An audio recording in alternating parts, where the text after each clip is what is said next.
कि बच्चे की रिस्पेक्ट कीजिए, बच्चे की ना रिस्पेक्ट कीजिए। आप अपने बच्चे को क्या बनाना चाहती हैं? बेटे को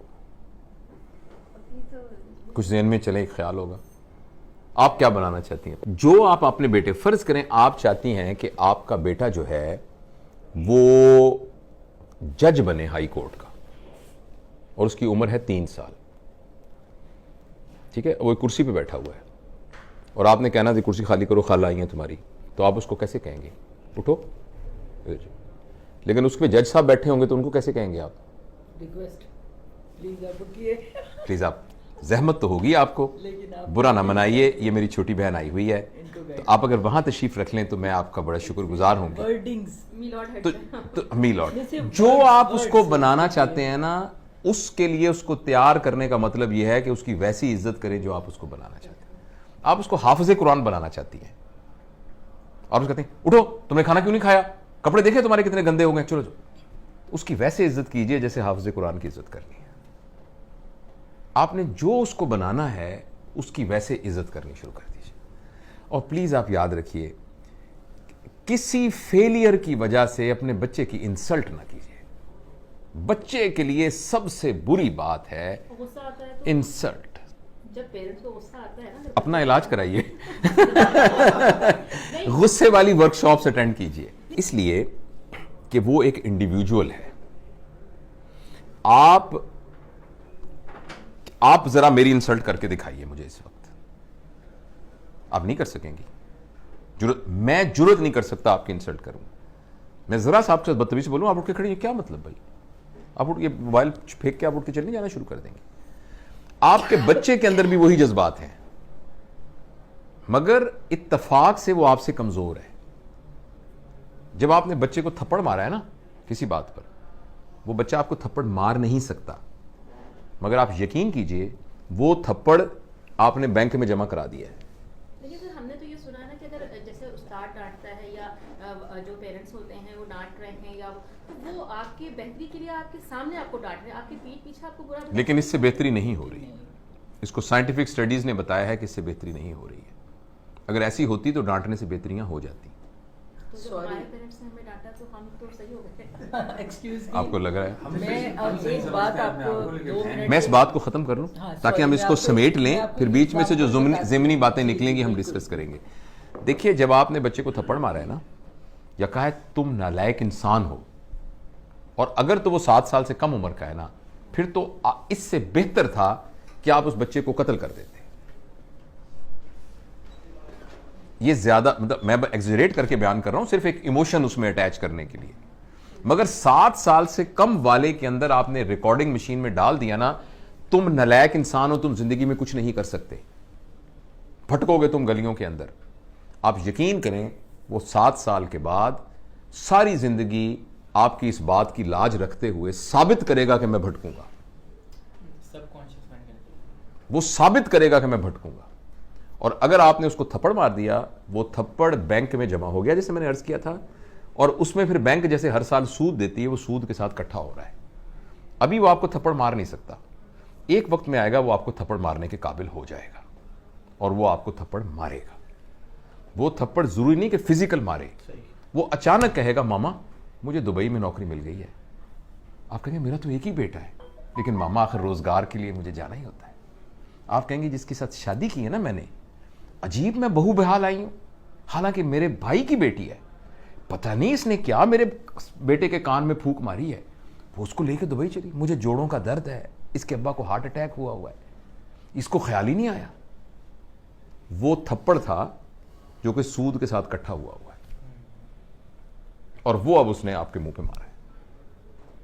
इसलिए बच्चा अगर आपके यहां पैदा हो गया है तो वो आपका मेज या आपकी कुर्सी नहीं है, वो आपकी प्रॉपर्टी नहीं है। और कोई भी आदमी, चाहे आपका बेटा है चाहे कुछ भी है, वो इंसल्ट बर्दाश्त नहीं कर सकता। इंसल्ट को रिएक्ट करना उसको नहीं आ रहा इस वक्त, इसलिए चुप करके डर के बैठ गया है। फर्ज करें वो थप्पड़ नहीं मारेगा तो उस थप्पड़ ने उसको सारी जिंदगी के लिए डरपोक भी बना। हो सकता है उसका ये रिएक्शन निकले कि वो सारी जिंदगी के लिए थप्पड़ खाना, वो थप्पड़ खाता रहेगा। वो बंदा होगा जिसको उसका बॉस भी थप्पड़ मारेगा जिसको देखे ना, मां वो है कि जब कोई गलती करके आएगा तो उसने मां के दामन में अपने आप को छुपाना है, उसी मां ने उसको थप्पड़ मारा है। तो मां का फिजिकल होना तो इतना बड़ा क्राइम है कि जो हम सोच भी नहीं सकते। और इसको मैं अपनी तरफ से नहीं कह रहा, इसको पूरी साइकोलॉजी ने, पूरी चाइल्ड साइकोलॉजी ने साबित किया है। अगर आपने बच्चे की बेइज्जती कर दी ना, किसी बात के ऊपर बेइज्जती कर दी, ये बेइज्जती अगर वो आपके खिलाफ नहीं इस्तेमाल करेगा तो वो पूरी दुनिया को इजाजत दे देगा अपने खिलाफ करने की।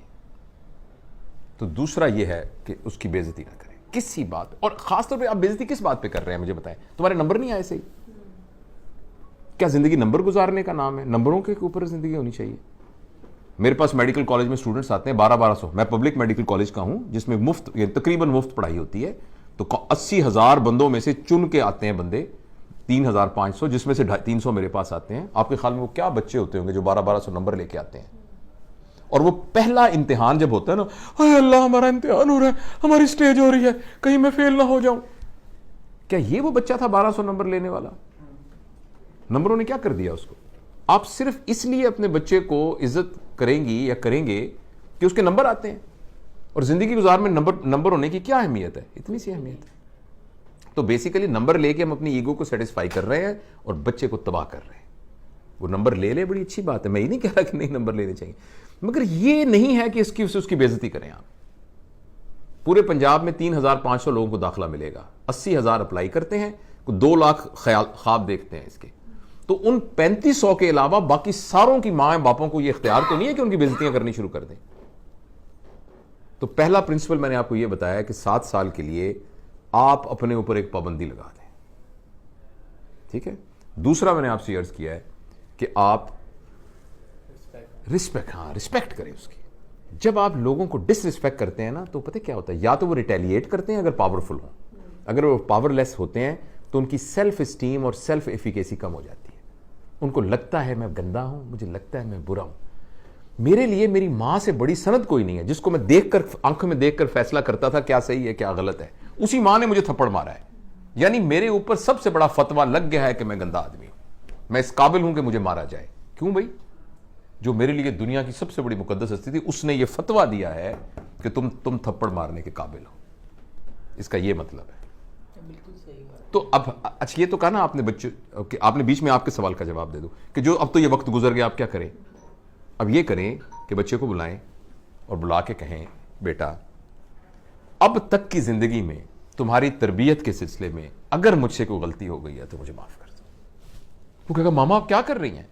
क्योंकि वो सब कुछ उसके सबकॉन्शियस में। उसका नहीं बेटा, मेरा ये फर्ज है कि मैं तुमसे कहूं, मैंने कोशिश नहीं की, मैंने जान के कुछ नहीं किया, मैं तुमसे बहुत प्यार करती हूं, तुम मेरे दिल के टुकड़े हो, लेकिन फिर भी मैं समझती हूं कि तुम्हारे कॉन्शियस में, सब कॉन्शियस में किसी जगह कर तुम्हें ख्याल हो कि मां ने मुझे, मैं बेटा माफी मांगती हूं, प्लीज मुझे माफ कर दो, और मैं तुम पर इतबार करती हूं, मैं तुमसे बहुत मोहब्बत करती हूं, और आइंदा तुम्हें मैं बिल्कुल नहीं कहूंगी, लेकिन तुम सिर्फ एक वादा करो, जो तुम्हारे दिल में हो मुझे बता दिया करो, लेकिन मैं तुमसे वादा करता या करती हूं कि मैं तुम्हारे आइंदा इंसल्ट नहीं करूंगा। हाँ, मुझे कुछ अच्छा ना लगा, मैं तुम्हारे साथ शेयर करूंगी, मैं तुम्हारे साथ आर्गू करूंगी, मैं तुम्हें समझाने, लेकिन मैं तुम्हारी बेइज्जती नहीं करूंगी आइंदा, प्लीज।